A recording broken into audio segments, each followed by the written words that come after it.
This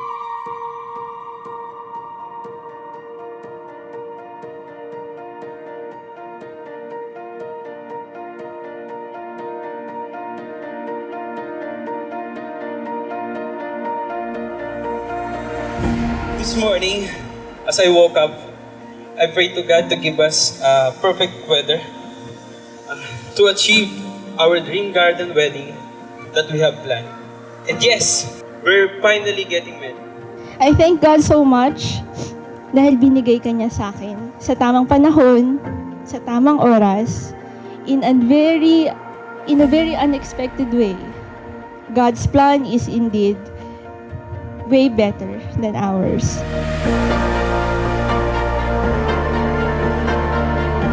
Graham, do you remember these words?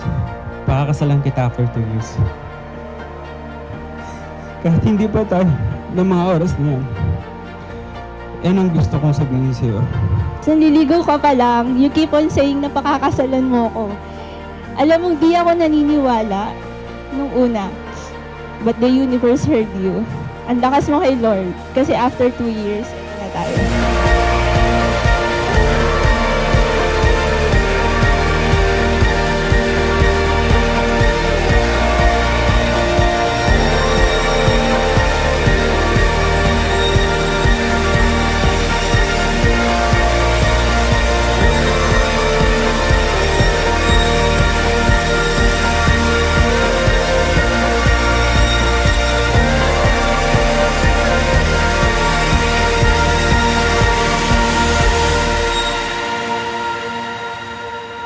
Ang pag-aasawa ay pagdadaop ng dalawang kamay, pagbibigkis ng dalawang puso, pag-iisa ng dalawang buhay.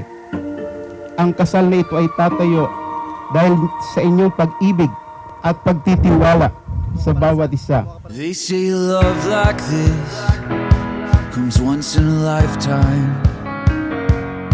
For the first time I believe it to be true.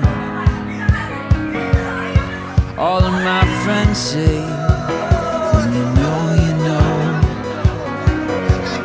every piece falls into place when I'm with you. In you I found a love that sets me free.